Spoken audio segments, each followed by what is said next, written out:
Oh, God. Oh, God, why? Why do I have to talk about PewDiePie again?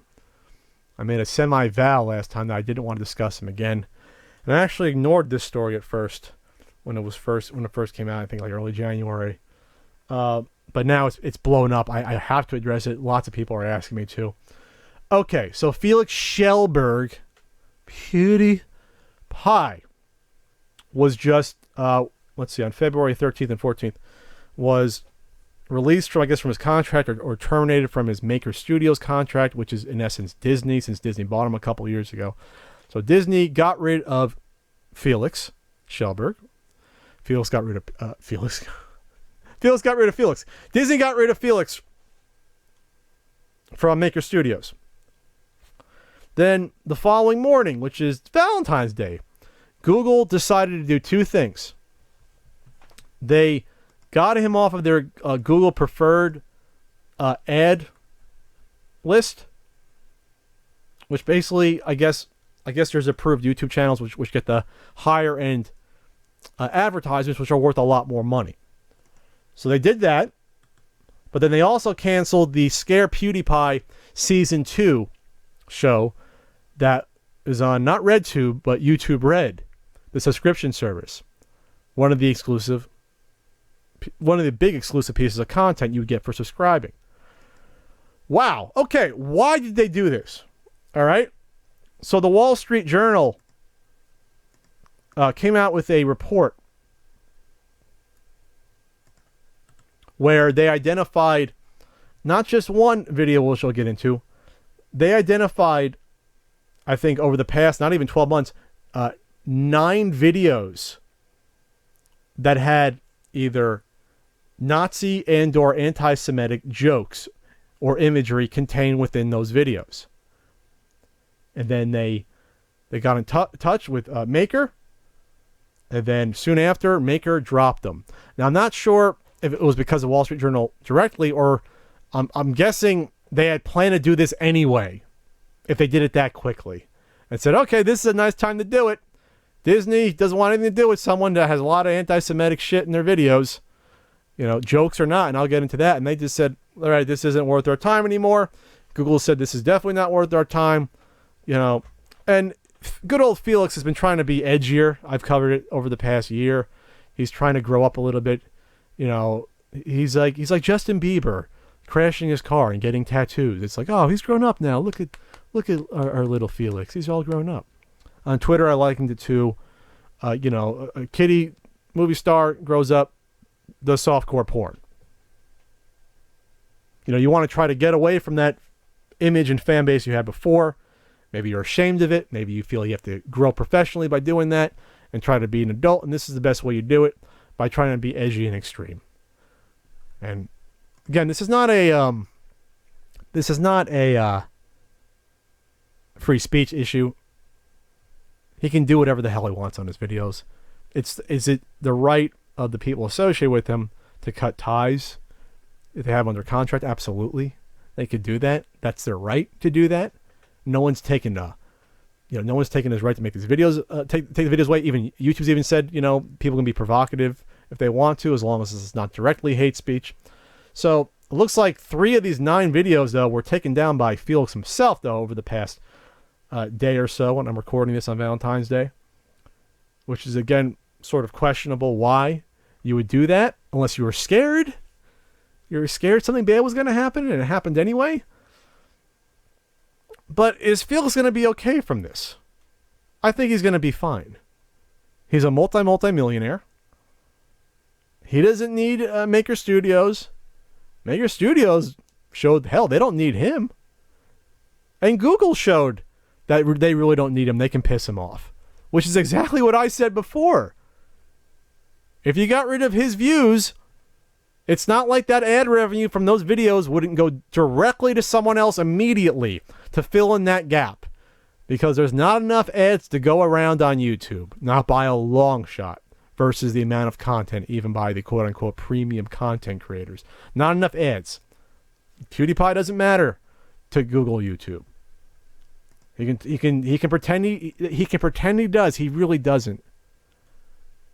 It's a weird relationship that he has where, and I'm trying not to bash the guy. I'm trying, but it's you can't pretend to be a big grown up and put on your big boy pants and try to be edgy and try to pretend you're, some sort of Andy Kaufman character, and then turn around then and appear in the YouTube, end of year celebration video and still do that shit, and then delete videos from your account because you're afraid of getting into trouble.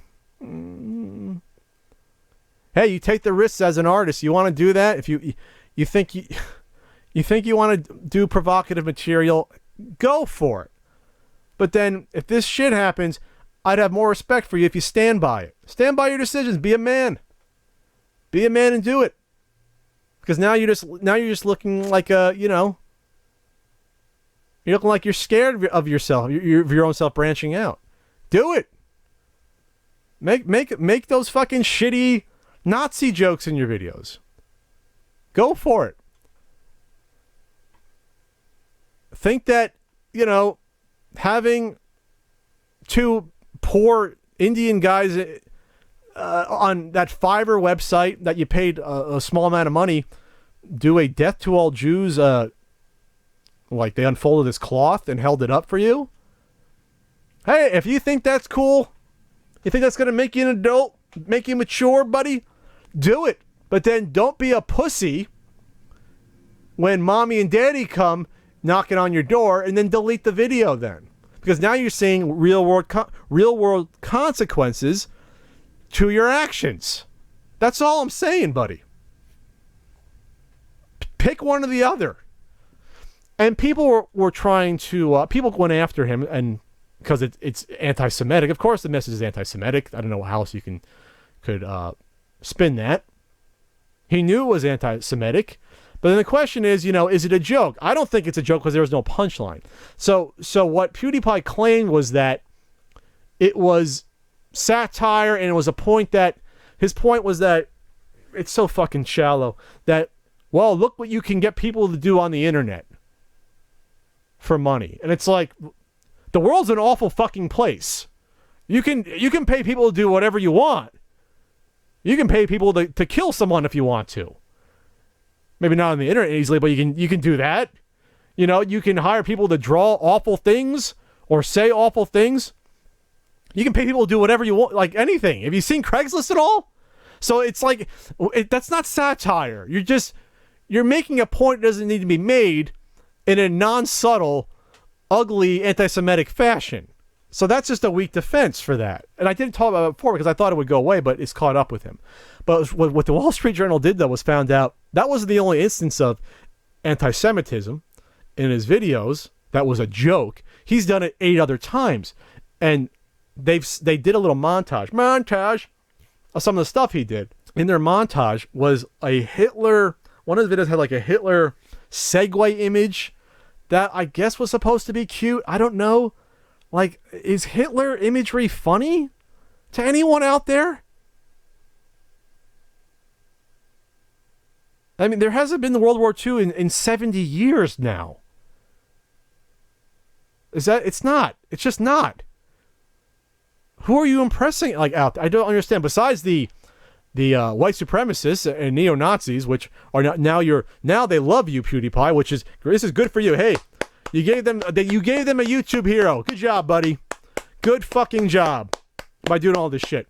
So that was one of the things he did in the video. Another one was he actually went out and thought it was a good idea to buy a German uniform, a World War II era uniform, and wear it while watching like some sort of like Nazi propaganda video from the time, showing like a parade in Germany. While like the German, I think it was like the German like anthem played in the background, like the Nazi like theme. And you want to call it satire to try to defend it, that's fine. But satire is supposed to have like an underlying reasoning behind it. So people were saying, I'll give you a good example. So like people were saying, well, Disney are hypocrites because they fired him for Nazi jokes, but they did a Donald Duck cartoon in 1945 that had Donald Duck as a Nazi. The Disney cartoon everyone's referring to, if you're going to be this fucking obtuse, was a U.S. film that was an anti-Nazi propaganda because we were at fucking war with them.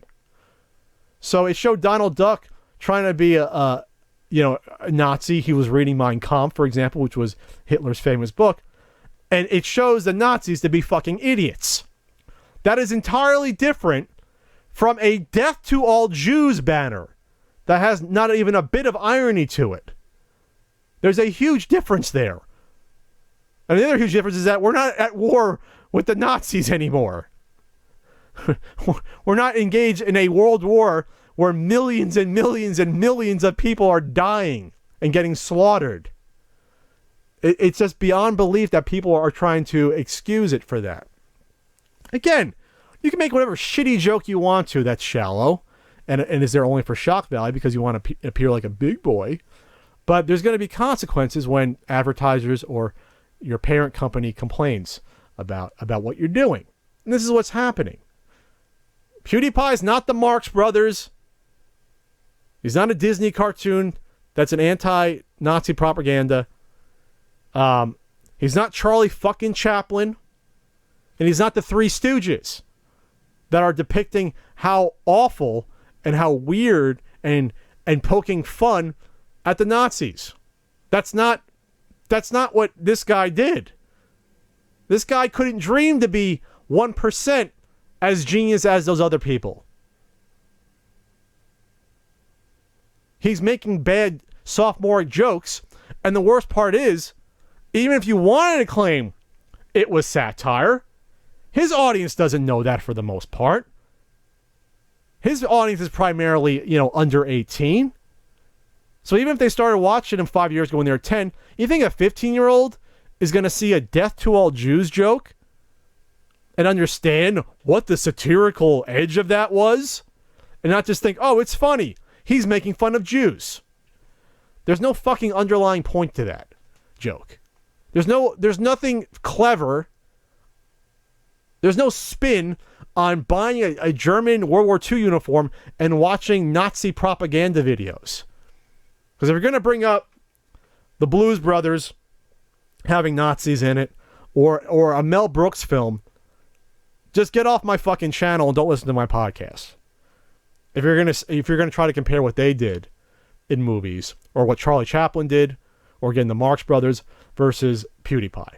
So why was he dropped so quickly? Well, here's the dirty secret about these big YouTubers.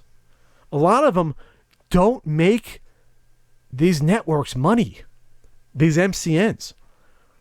I can almost guarantee you that PewDiePie had either a 95% revenue share on the ads on his videos, or probably even a 100% revenue share. Just so that Maker could say, oh, we have PewDiePie on our channel to help promote the other people on there. So what Disney did was like, all right, we have this guy who's trying to be edgier the past year, who is probably going to be a pain in the ass more sooner than later. And you know what? Looking at the P&L, profit and loss, we're not making that much money off this guy at the end of the day. We're not making really anything off of his videos. He's making most of it. And we're not getting the ad deals. Fuck it. Let's cut him. We're Disney. We don't need this fucking bullshit. And that's what they did. And Google probably said the same thing. We're just going to... And again, he's still going to make money on YouTube. Maybe not the same amount of money. But he's still going to be making money. So he's going to be fine. It'd be interesting to see what the other YouTubers say about this. If they stand by the biggest YouTubers, they think, oh, speaking out against PewDiePie might potentially hurt my career. Especially like people like in the Revel mode he's with, like Markiplier. Is he going to think it's okay? I didn't see a comment by it yet. The other people, I don't know. Is there someone named Cupcake or something? Jacksepticeye, these guys, are they going to think this is all okay? Are they going to reference a fucking Disney cartoon from 70 years ago, or claim that Walt Disney was a Nazi sympathizer, which there's little evidence of, by the way, and do all this shit that happened 70 years ago in order to justify this? It's called a straw man, first of all, but I don't know about that. I don't know if this is I'm going off the rails a little bit here, but I don't know if someone like PewDiePie would have made these jokes in the same way if the target wasn't Jewish people. I think that's probably to him was a soft target, especially from his part of the world, which we'll get into. I would have, if he was also thrown in like, all right, you know, if he singled out maybe Muslims or black people for his jokes, maybe he would making a larger point of insulting everyone. But no, I don't think he had the balls to do that. I don't think he had the balls to, like, you know, hire those two guys in India and then have him draw a picture of Muhammad. You think he had the balls to do that? Nope. You think he'd have the balls to hire them to say something bad about black people? Nope. Don't see that happening, Felix. I don't. So not only are you trying to be edgy, but again, I think you're a fucking coward. Because you picked, I think it was a soft target. You know, which you thought was a soft target, but it finally caught up to you. And the other thing that bothered me about hiring two poor people, seemingly poor if they're, you know, to do that, they accepted only like $5 or $10 to make an anti-Semitic like little banner. It's to me the same or close to, for your own amusement from your fucking throne and perch, you know, like paying homeless people to fight each other for your amusement. These are people that are down on their luck or in poverty. You want to do something, you want to amuse yourself with something vile, and it was vile. So here, take some money. Dance, you know, beat each other up for my amusement in my court. You're my jesters, you know. I'll throw two swords on the floor to my court jesters. All right, do it. Just kill each other for me. It's this sort of gross statement of power that I can get away with this. And for those of you out there who are going to defend him saying, he didn't know they were going to do that in the video. That's besides the fucking point. He watched it. He hired them. And so the intent was there to begin with. But then he edited it. It wasn't a live stream. He edited it into a video that he knew would get massive views. Am I wrong? What's the difference if he knew they were going to do it or not? The resulting video was exactly the same. Do I read this right? So besides showing a clip from a Hitler speech in a September 24th video criticizing a YouTube policy. Oh yeah, because a YouTube policy is definitely, you know, tantamount to Nazi Germany. Yeah, that's fair. He also posted swastikas drawn by his fans on October 15th and watched Hitler in a brown military uniform to conclude a December 8th video, which I commented on. He also played the Nazi party anthem before bowing to a swastika in a mock resurrection ritual on January 14th, and included a very brief Nazi salute with a Hitler voice over saying Sieg Heil and the text Nazi confirmed near the beginning of a February 5th video. Jesus Christ, dude. Hack shit. Like, this isn't just like one or two things over years and years. This is like multiple things over a few months. That's your go-to? What's the Nazi joke I can do this week? Representative Maker Studios told the Wall Street Journal, although Felix has created a following by being provocative and irreverent, he clearly went too far in this case. The resulting videos are inappropriate. Then on Tumblr, he posted an apology. So his apology as my mic starts to buzz. Some have been pointing to my videos and saying that I'm giving credibility to the anti-Semitic movement. The post states, I was trying to show how crazy the modern world is. Specifically, some of the services available online. So the way to do that is by being anti-Semitic. To show how crazy the modern world is. There's no other way to do that. Like, we don't know how crazy the modern world is without hiring poor people to make a Death to All Jews banner. That's the only way to find that out. That's exactly what you went towards. What does it say about you if that's what you ran towards to make your point? The first thing you thought of. He then said, I think it's important to say something. I want to make one thing clear. I'm in no way supporting any kind of hateful attitudes. I make videos for my audience. Yes, your audience of 13-year-olds. That's great. All the anti-Semitism, they're going to love that. Yeah, it's fantastic. I think of the content that I create as entertainment, not a place for any serious political commentary. I know my audience understands that. Do you? How do you know they understand that? And how do you think they're just not going to get their jollies with this anti-Semitic, quote-unquote, jokes and then carry that with them, even on some base level? How do you know that? I know my audience understands that, and that is why they come to my channel. Though this was not my intention, I understand these jokes were ultimately offensive. All right, so second season of Scare PewDiePie is done. He's off of Maker Studios and Disney. Some other MCN will pick him up, obviously, because they're going to say, oh, we have PewDiePie. So I don't see his mainstream persona taking off much after this. So this could be, not saying this is going to be, it's not the end of PewDiePie, but he's sort of reached the plateau of, I think, where he could have reached by this. I don't think if he had done all this shit before, he would have been on Stephen Colbert, or if South Park would have been as easy to work, as they wouldn't be as enthusiastic to work with him as they were a couple of years ago. No one said you can't do it. You can do whatever you want. Do more hack Nazi jokes. Go ahead, keep doing them. But, some people that you're associated with don't like that. And that's their right too. It's not a free speech issue. It's not.